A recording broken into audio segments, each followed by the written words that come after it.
This episode is sponsored by Harmony, a personal enrichment course for women.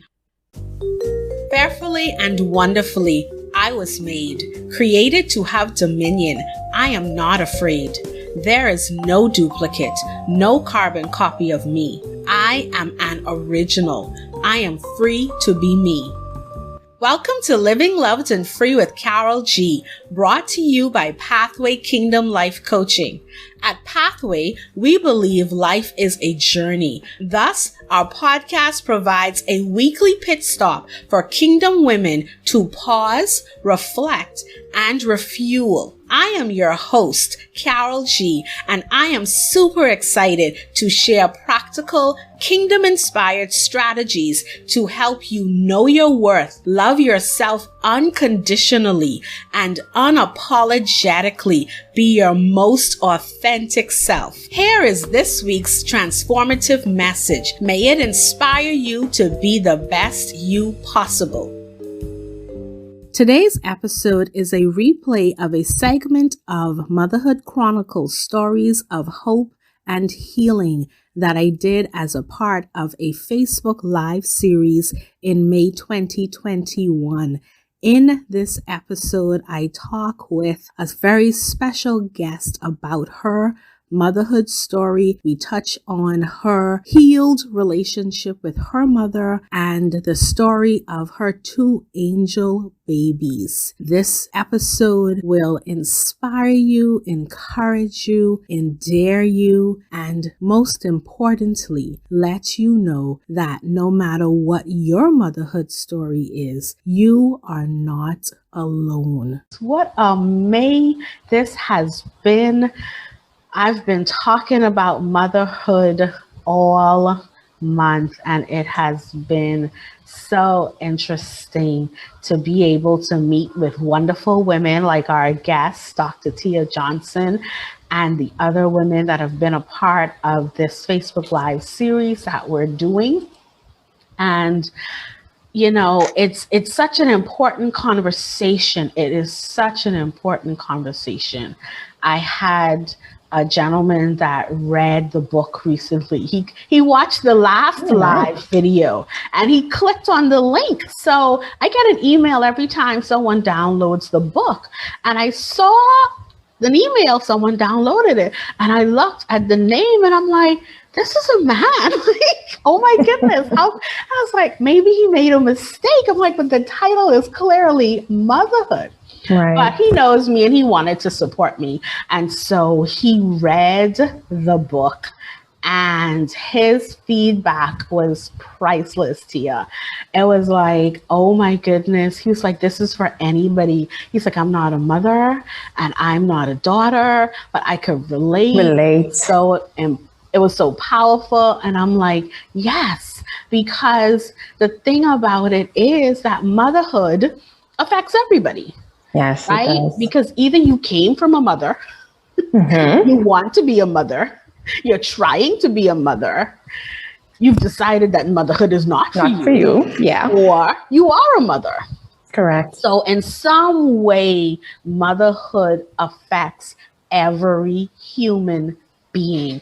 And for something that affects every human being, like there's still so much misinformation, so much insensitivity, so much assumptions attached to the topic of motherhood. And that really is the other thing, so much aloneness, so much loneliness connected to various aspects of motherhood. And like Tia knows, because I shared this with her when we did our off live camera interview, that was the heart behind why I started this motherhood project, to let women know that you're not alone, to hear other women's stories. And it was really just supposed to be for a book. But then after hearing all of those wonderful stories and putting the book together, it was like, more people need to hear these stories direct from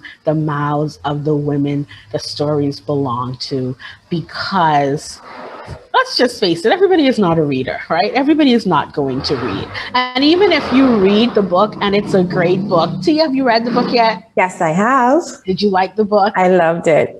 Awesome. So glad. Share it with your friends. But even if you have read the book, there is nothing like hearing a story directly from the woman who the story belongs to, because no one can share your story for you, right? And so this is why we're doing Motherhood Chronicles, stories of hope and healing.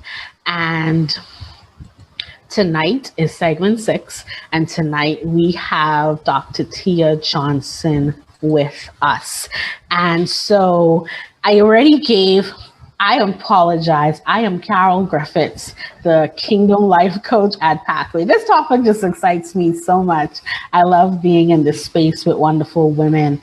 And so I am the Kingdom Life Coach at Pathway, and my role as Kingdom Life Coach is to come alongside women and help them to freely be the woman that God created them to be, and to show up unapologetically in every area of their lives. And so I talk about things pertaining to women like motherhood and careers, and how do you balance work and personal and all the rest of those stuff. And so this is just one of the things that I do. And I also have online coaching programs. I've written a couple of books. I have digital courses. You can check out the Facebook page for more information. You can check out the website for more information. And you can get the latest book, which is complimentary. Thank you. Thanks to Pathway. And it's in the link. The link is in the description. So that is me, and I've shared why we're doing these chronicles, so that women can be encouraged and to know that you're not alone, and to encourage more women to talk about their stories, because the more we share our stories, the more we are free. Right. Because when we keep it to ourselves, it's like we're telling ourselves the story isn't important, or the story is too traumatic to share, or it's something that we should be ashamed of, and anything that's afraid of. Thank you. Exactly. And we shouldn't. Like, there's no reason to be ashamed or afraid or guilty about any part of your story. God loves you no matter what you have done or not done. And there's freedom, there's forgiveness, there's healing, and there's hope in spite of whatever you faced. And so that's what we're talking about tonight. And I'm going to let Tia introduce herself, the lovely Dr. Tia Johnson. Please share with our audience a little bit about yourself. Hello, everyone that's watching and those that will be watching on the replay.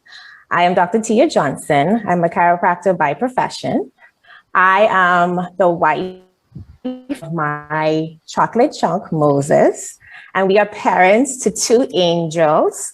And today, one of our angels, the most recent, represents exactly 1 year that we lost him. And so I'm doing this not only celebrating him, but to honor the process. Mm-hmm. I am, well, my mother is still here with me, and we have a restored, strengthened relationship.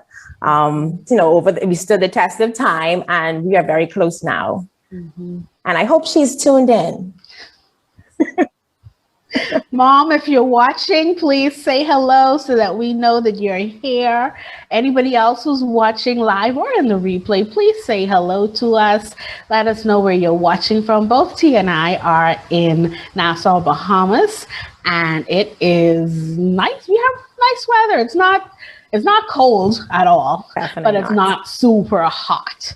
So it's bearable today. So we thank God for the weather that we have in our beautiful Bahamas. And so wherever you are in the world watching this, please say hello to us. And if you have questions or comments, feel free to add them in the comments section as we go along, and I will read them out as we go. So Tia, and I like that Tia said that her and her husband, her chocolate hunk. Did you say your chocolate hunk? He's my chocolate chunk. Your chocolate chunk. I used to call my husband my chocolate teddy bear. So my gentle giants. I can relate to that chocolatiness. But I love that Tia said that they have two angel babies, and they are the parents of two angel babies. And one of the things that was so clear as I spoke with women in the research process for the book was that there are similarities in our stories and there are differences in our stories. And if we want to be the empathetic, compassionate, loving people that God calls us to be, we have to honor the similarities as well as the differences. And we have to respect a woman's perspective on her story because we don't have the right to say A or B, yay or nay, right? And so Tia is someone who considers herself a mother, even though her children did not make it out into the world alive. And there are other women for whom they don't, even though they've been pregnant, because they've lost the babies, they don't consider themselves mothers as yet. And so your story is your story. Your perspective on your story is your perspective, and you're entitled to that. So, and I like that she said that, you know, her and her mother have a restored relationship. So jump in, help me to know a little bit more about how you came to be the parent, the mother of two angel babies. Well, through my journey, everything I can say, I had total control of my journey in the beginning. I decided which school I would attend. I decided, you know, to myself that by the age of 30, I would have already been married and with children. And at 30, I would have had 4 children. Okay, so that was the plan. I decided that at the age of 25, I would be the one walking across the stage as Dr. Tia Wilson. That happened. You know, I was successful in all those endeavors. However, what they call here now, well, you waited until you got all the professional stuff done, then you decided to get married. That is how it happened for me after 30. And about, let's say, I got pregnant the year that I got married. Mm-hmm. And at 5 months, I experienced my first loss. Mm. Now, for me, of course, you know, that was very emotional. For me, I'm like, I've had control of everything, but motherhood has been the one thing I have absolutely no control over. And it was hard for me to come to grips with it because, you know, once I made my decision on something, I went for it. And with that particular loss, for me, there was 3 voices in my head. That's the professional scientific one. Okay, I can understand that the child cannot live this early. I got that. Then there was the human side of me wanting to question, why me? And then there was the spiritual side of me that God knows what he's doing. But there was a constant battle with the 3. A constant battle with the 3. Fast forwarding after that loss. I want to pause right there because okay. So far you have said that you were in control of your destiny. You had a plan, mm-hmm. and you knew that what you needed to do to execute this plan. Yes. And for every other area, you executed the plan. Yes. And this is the one area of your life, becoming a mother, having little feet running around the house. Yes. That you have not been able to control. And I can tell you, Tia, and I'm sure I probably said it in our private interview as well, that this is definitely a part of your story that I connected with wholeheartedly, because I had the plan and the plan went according, check, right? And mm-hmm. then we get here to motherhood, to becoming a mother. And there's no control, like, you know, and I remember sharing with a coworker after when I was about to get married. And I said to her, I said, okay, well, I want some time with my husband first. And so, next summer, because I was in education, right? So I was like, next summer, I'm going to have my first baby. And then so that I'll have my baby in April. And so I'll have my maternity leave plus the summer off. So I have extended time with my child. And then I'll come back to work and I'll wait 2 years. And then I'll have my twins and I'll be done. And she looked at me and she said, Carol, it doesn't work like that. No, well, she would have called me Mamela. She's like, it doesn't work like that. And I'm like, clearly this woman does don't not know me and don't know my relationship with my God, because so said, so done, right? Like, I've gotten all the degrees, all of the jobs, like even the job that I was on at that time, I had said to my then boyfriend, but before we got engaged, I was like, I'm going to hear from the job today. I said, I'm getting and he was like, how you know? I was like, I just know. No. And sure enough, they called and he was like, wow. And I was even like, wow. Right? So I was like, of course these children are going to come because I'm ready. I'm married. Like, let's do this. Right. And so sure enough, 8 years later, there are no children. And so it's like, and like you said, I like that you laid it out with the 3 different parts, like the scientific, academic part, the emotional part, and then the spiritual part, because they go at war. Yes. There's conflict between those different perspectives on life. And tell me, which one did you settle on, or which one do you settle with? Well, I didn't allow myself to settle. I told myself I'm going to stay on the spiritual side. And that became the forefront for me. And with that first loss, I knew that scientifically that would have it happened. And just to give a little background on that, I would have had myomectomy, fibroid surgery removal in 2014. And I already was told, I was told that there could possibly be compromise in, of course, carrying a baby full term, having to be cut cesarean wise. And so I knew there was possible complications that could happen. And with that particular pregnancy, during an office visit, the day that I found out that I was having a girl, was the time where he did he said, well, let's just take a look again. And he took a look and he realized that my cervix was open. And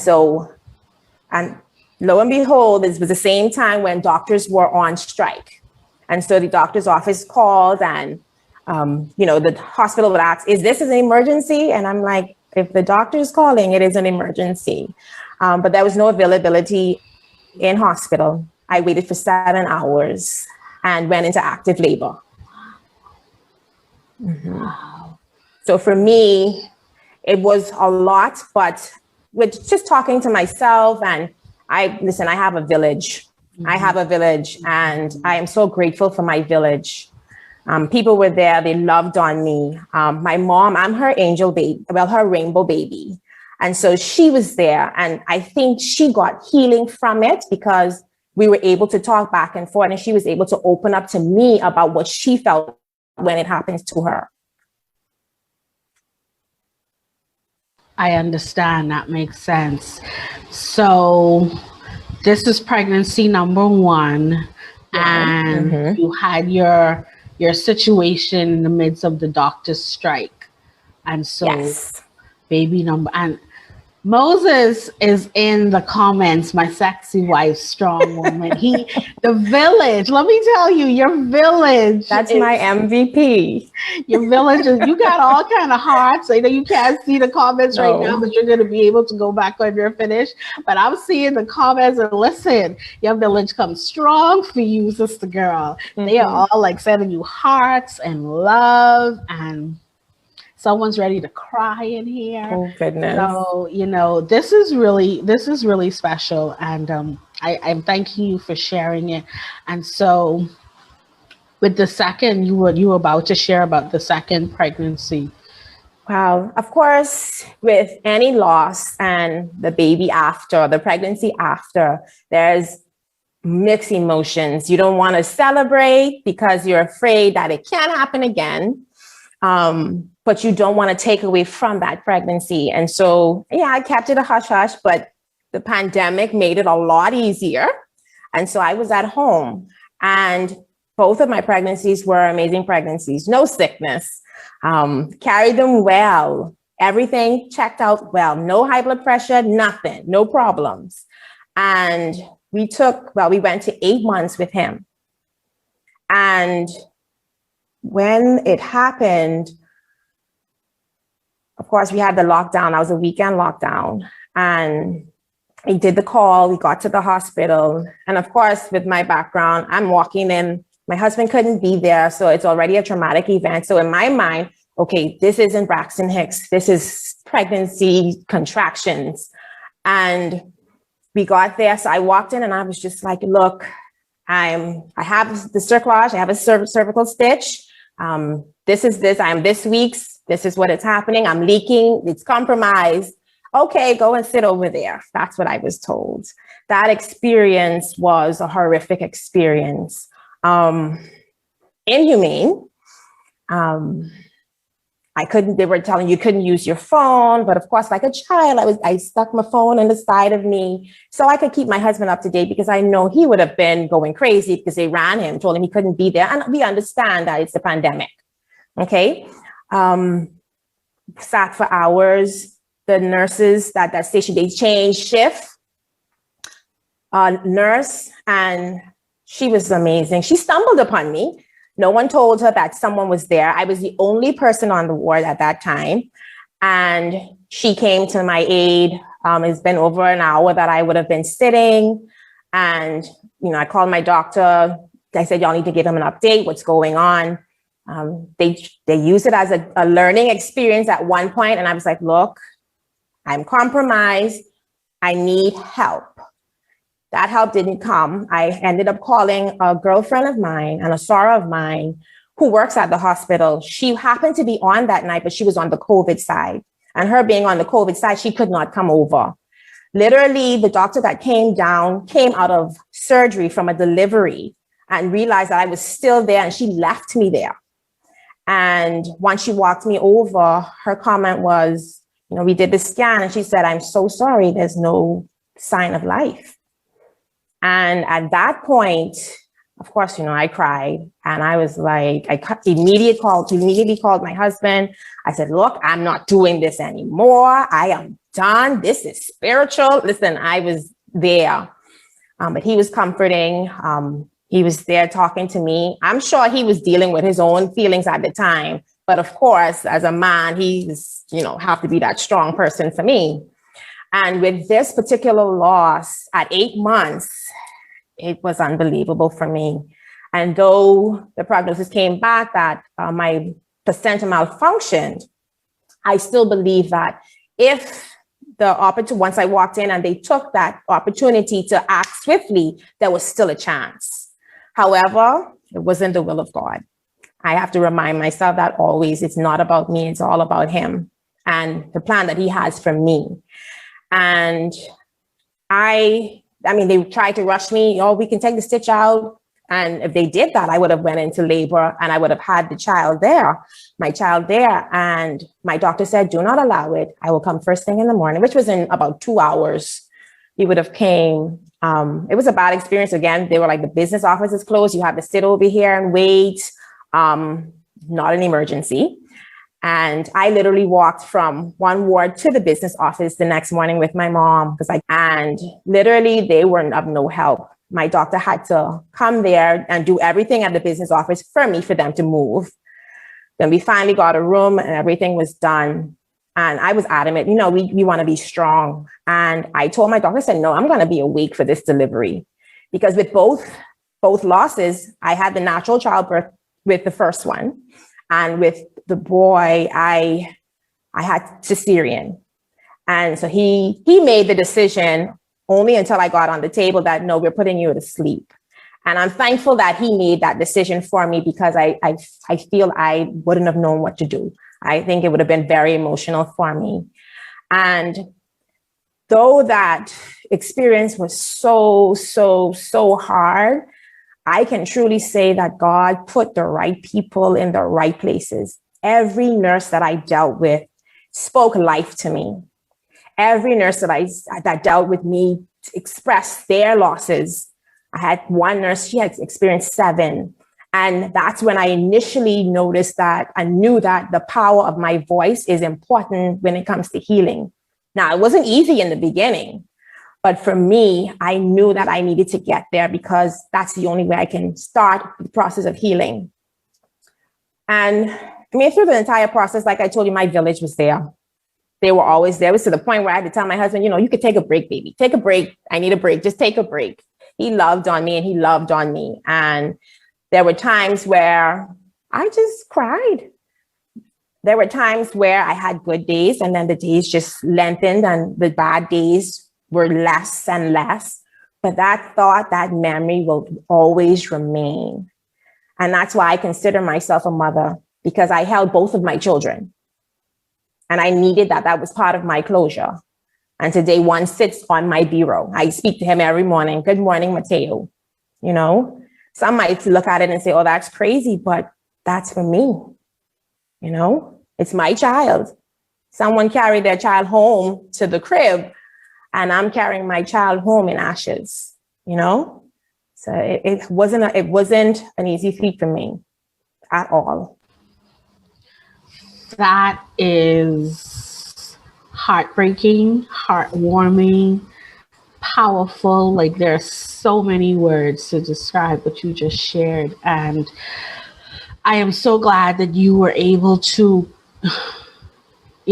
things that stand out for me in what you just shared are that you were able to identify, had they dealt with you earlier, your baby may have been alive, but you didn't stay in a place of blame. You shifted to God's will has been fulfilled, and you're not going to belabor God's plan for your life. You're going to accept his plan for your life. That is powerful. You kept reiterating your strong village, and that just sums up the whole purpose of this series, is to let women know that you're not alone. Yes. Everyone doesn't have a strong village like you do. And you expressed to me personally when it was just the two of us, and you said it now here publicly for your village to know how much you appreciate your village. And that is so important. And so to women who are watching, who may not have a village, who've gone through trauma, reach out to somebody, pray, ask God to send at least one person. Look around you. There are more people that can relate to your story than you realize. Just like Tia said, all of the nurses were able to share, not just, oh, I've seen other women lose babies. No, I've walked this road with you. And I'm so glad you added that too, because initially it sounded like the entire medical system failed you. But in the midst of your story, there's redemption, because there were people in the story who are in the medical profession who stood up and represented well. Your friend, your soror, the nurse that saw you waiting there, the nurse Mackie still messages me today. There you go. Shout out to Nurse Mackie for holding it together, holding it down for Tia, right? And I want to just say this here, and I know us in the Bahamas, we like to think that, oh, the medical system in the Bahamas sucks. Let me tell you, I had a guest on last week, just Friday, the one right before you, segment number 5. She is not in the Bahamas. She is in the United States of America, and she experienced similar things with the healthcare system over there. And so just like in any profession, government, private, medical, education, business, banking, every profession has good and bad, excellent and horrible. So we're not here bashing any profession, and Tia is a part of the medical profession. So of course, she's not going to throw out her colleagues, right? But to those who are doing a great job, we say thank you, continue doing a great job.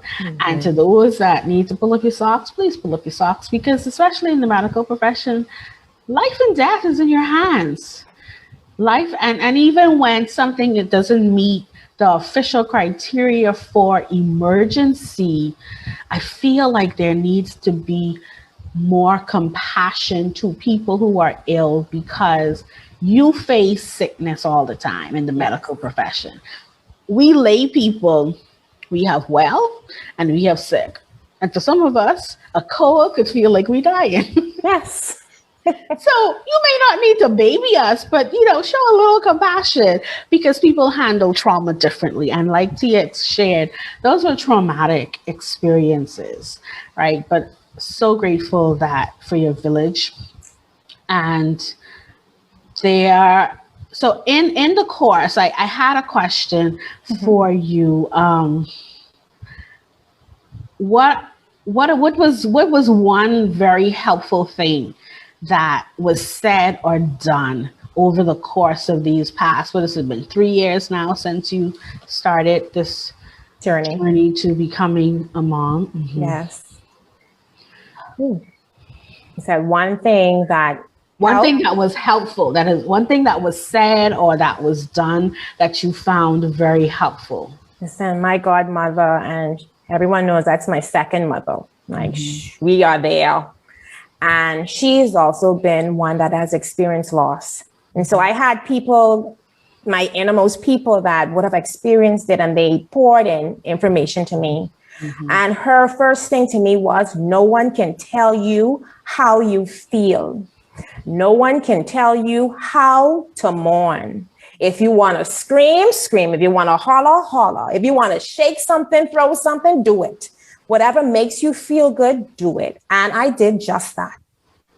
There were times where I weren't even able to pray in the beginning. And Lord, my husband, I need you to come pray for me. And so he would come and he would pray.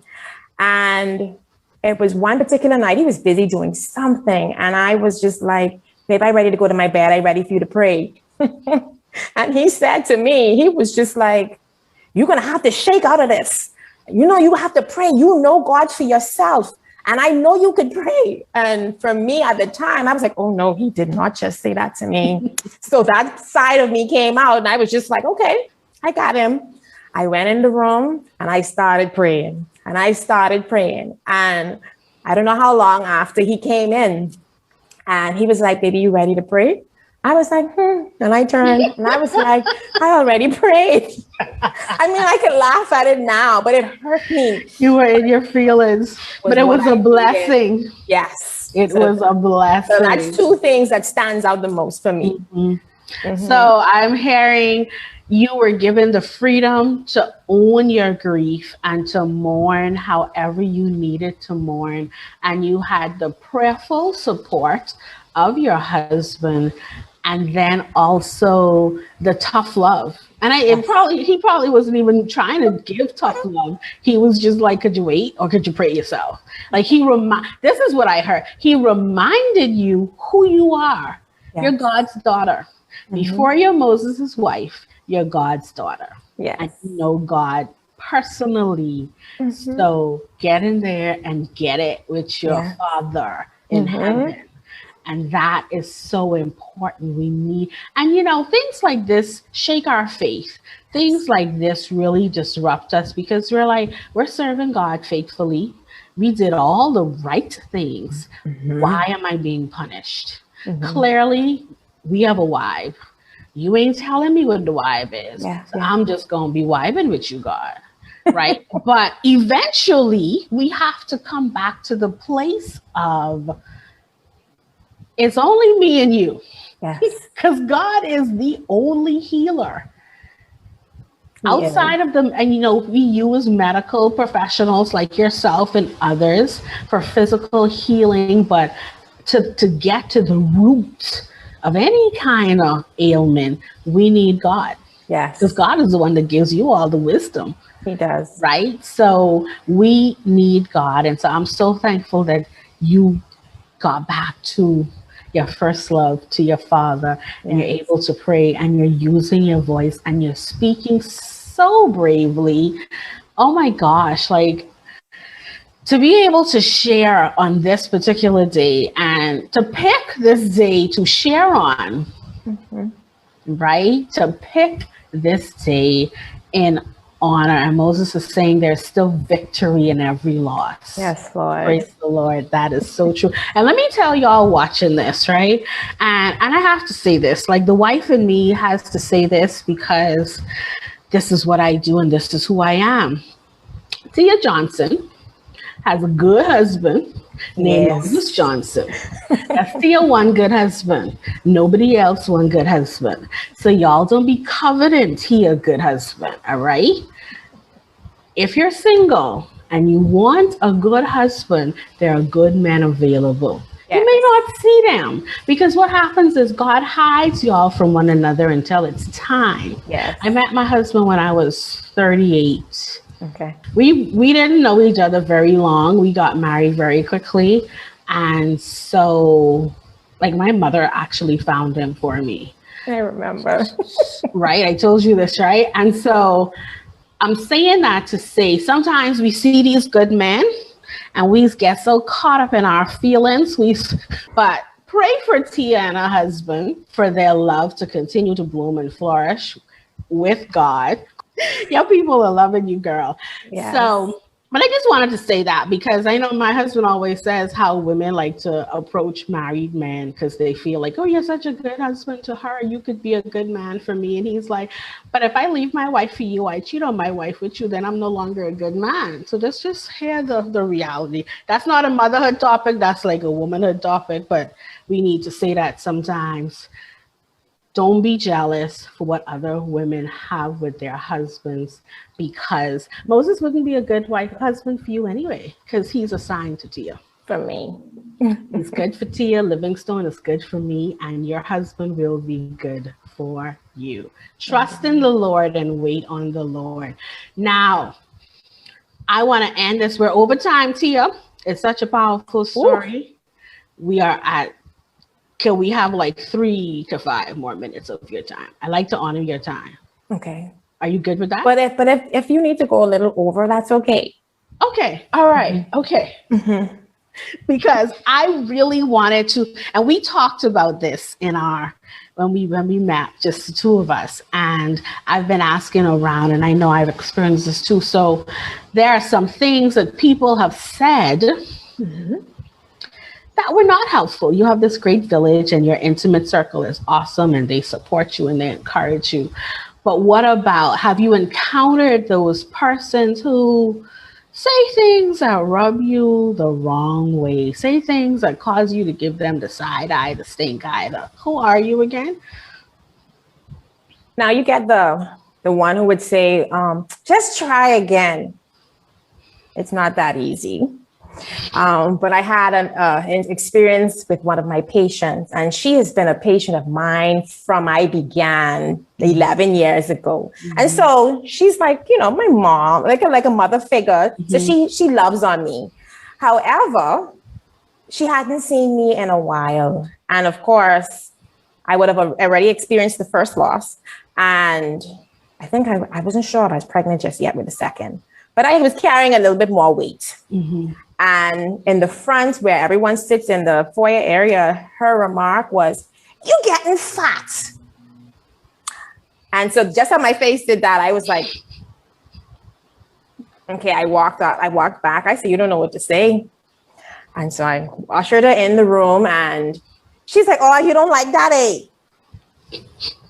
And so I had to gather myself and because I had to still be respectful to my elder, Mm-hmm. And I said to her, I say, "How do you know that I may not possibly be pregnant, but that's none of your business? Mm-hmm.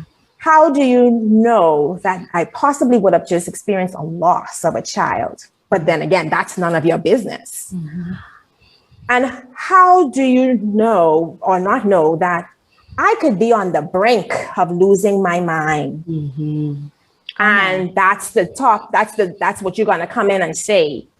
And she stopped, and then she sat down and she's like, oh, but let me tell you what's been going on with me. And even though I put it out there to her, that was the end of that conversation. I had to call my dad. I went to the bathroom and I called him. I said, Daddy, I was so mean to a patient. And I told him everything I said. He said, that serves her well. That serves her good. She deserved that. I said, but Daddy, I wasn't nice. And he was like, but you needed to. And I had my stepmom at one point said one Mother's Day, and her thing was, maybe next Mother's Day, I'll be able to tell you Happy Mother's Day. And I curtly said, I said, regardless of how you feel, I'm a mother. But Happy Mother's Day to you. And I will enjoy my Mother's Day, And so just little things like that.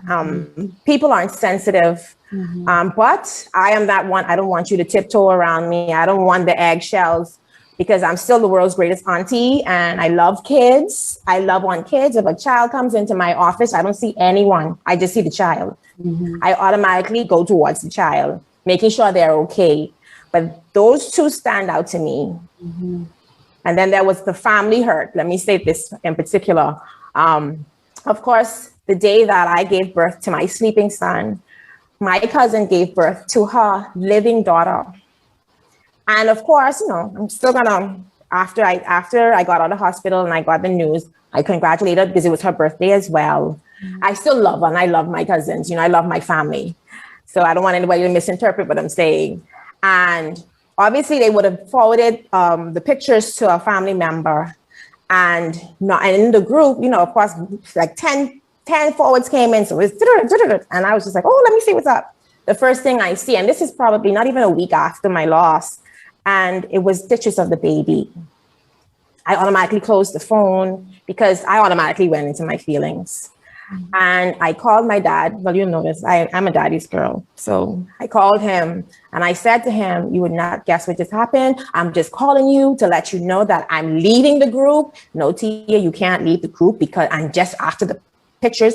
I'm like, I don't care what nobody has to say. I have to protect my peace. I have to protect Tia. And I deleted the group. I said, I'm not saying I'm not going to come back, but just not right now. And sometimes you're going to have to make those hard decisions to protect your peace and to protect you. And so I want mothers out there to know, because I consider everyone a mother. Know that in all things, remember, you have to protect your peace, even if it means shutting out some people, because everyone is not designed, not equipped to handle your story or your journey. They're not. And you have to accept them where they're at. Absolutely. I feel like my head is nodding like off my neck. I'm going to nod it. I'm like, So,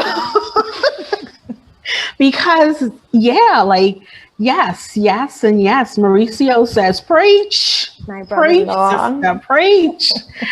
So, absolutely. And the thing about it is, in this topic, is majority of the people mean well, right? Stepmom probably said that with pure love, pure goodness of her heart. And this is one of the things that I have come to realize in the work that I do, not even just in the project of the Motherhood Project, but just in being a trained mental health counselor and a Kingdom Life coach, is that we can't lean on what our intention is all the time. Right. We can't use I meant well as a scapegoat for not being conscientious, not being thoughtful, like full of thought. Like, we have to think about what we're saying and realize that the words that we say in someone else's hearing has consequences, right? And so, like I said at the beginning of our session, everybody doesn't perceive their story the way you may perceive it. Right. So for you, you're already a mom. So for someone to tell you, because your babies are angel babies that you're not a mom is not acceptable. And the term that I use in the book, Motherhood, honoring the untold stories, is that we need to be compassionately curious with other people. Because it's okay to be curious. If you see someone like myself who's been married for several years and you don't see any evidence of children, right? You can, I mean, I could be just hiding my children away in the basement. You don't know. I could have, but I'm not, right? Like, we just don't know. But it's okay to be curious if your curiosity comes from a place of compassion and caring and love. That's fine. So you ask your questions motivated with love, not based on an assumption, or not just being nosy for being nosy's sake, right? And so people will ask, do you have children? That's just a standard. Are you married? Do you have children? What do you do? Like, those are the things that we ask people, right? Okay. In some cultures, it's not acceptable to be so personal with people you don't know. But if it is someone you know, and if your culture allows for you to get personal, then by all means ask. And if a person says no, then if you're caring, if you care to know, not just because you're like in someone's business, then be compassionately curious. So, what's your story? Like, do you want children? And they may or may not tell you. They may give you a look. If their eyes glass over, they probably don't want to go there with you. Leave it alone, let it go.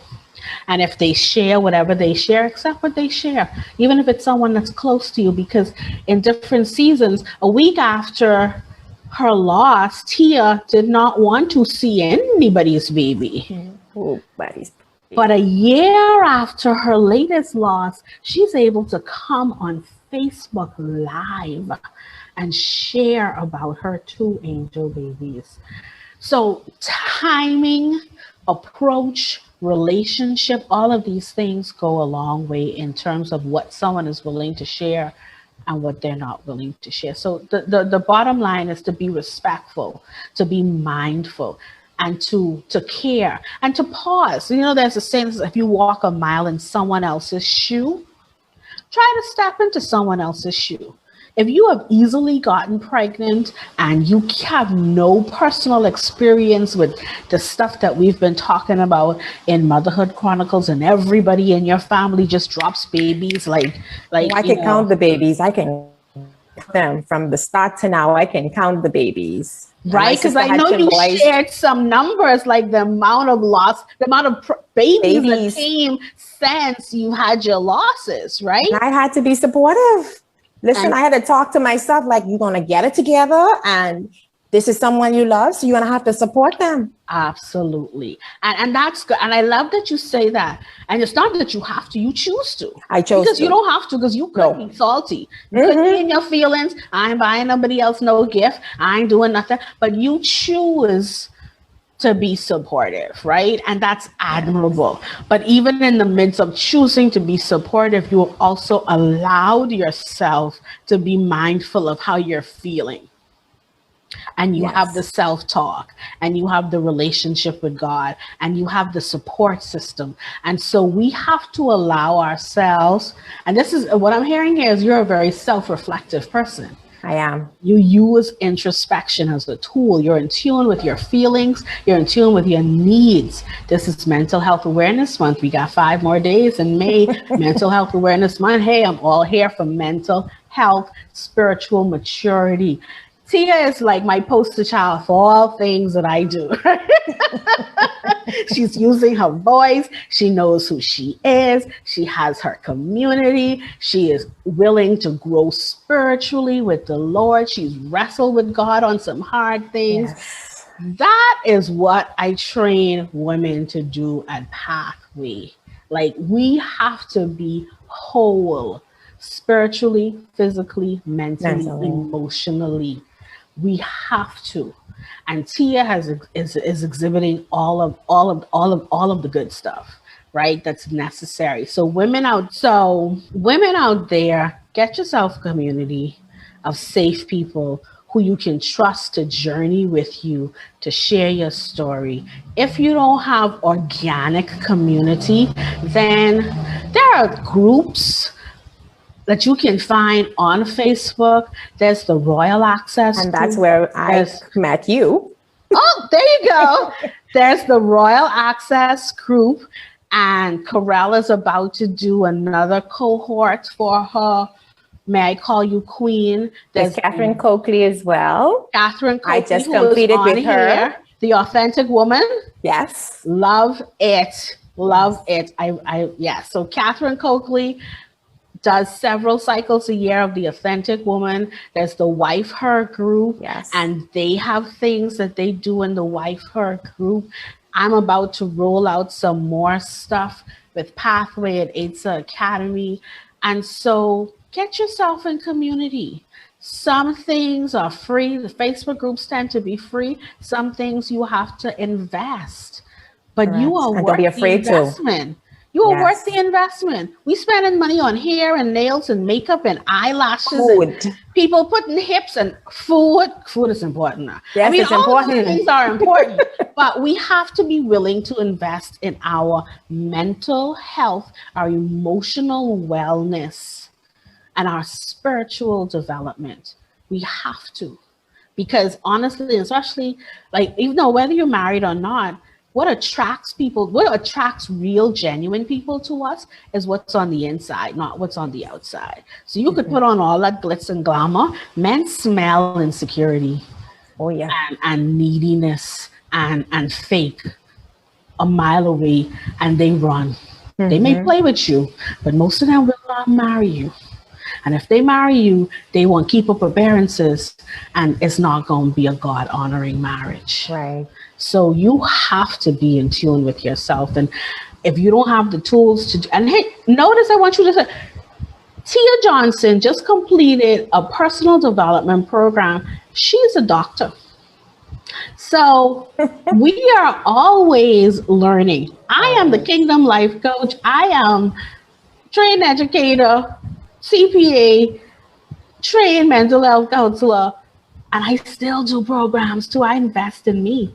I invest in me. So we have to be willing to heal. Yes. Can't be walking around here broken and busted. But that, Tia, this has been good. This has been awesome. Thank you so very much for coming on, encouraging us, inspiring us with your story. And I'll be praying for you. And I'm sure you'll pray for me. And I'm so happy that Facebook has allowed us to connect. Never met Tia in person in my life, but you can meet some real gems on Facebook if you're about the right thing. Yes. And so I'm so happy for this online connection that we have. And I pray blessing over you and your whole village. Yes. Thank you for, the courage that you took and the step you took to Moses, you need to come show your whole face now, not just you say you need to show your whole face. But thank you for the vision, because that's what engaged me and got me on that pathway of, honing in my voice. And those nurses did it for me. I need to do it for someone else, even if it's one person. But it's also for my freedom. Exactly. And so when you sent that email and said, well, will you go, Birch? Because I said, I just can do it because they go in the book. I don't, it's not me, but I realized I have to own my story. Yeah. And I thank you for that ability to do so. Thank you. You're very welcome. And I just say a special, I really meant it when I told him to come back on the screen. So if you watch it again, Moses, please come back if you don't mind. But if you shy, that's fine too. But I just really love that he has been here supporting you, because when I told my husband about the vision, as I talked about the book, he kept saying it's parented. It should be parented because men are involved in the process too. Yes, and you two perfectly, I tell you to post a child. Because you show that it affects the man too. It does. The man. So I'm watching the show on Netflix, and the girl lost her baby. She had a miscarriage, and men are affected. We think that only us who carry the baby gets affected, but it's their baby too, and they love us and they love the child. And so it's just a different feeling. Yeah. It's a different, but they do suffer the loss. And I had to learn that too in the beginning, because I was like, you don't ask, you don't say. But I had to realize that his mourning process was different. And for him, he needed to be strong for me, so I had to get that. Yes. And then that's the other thing, because men are the protector, right? And so when something happens to their wife, the woman that they love, and they are helpless to do anything to fix it. Yeah, like that's like, the loss of the child is one thing, but to see you hurt. Yes. Right? To see you hurt, and it's like, wow.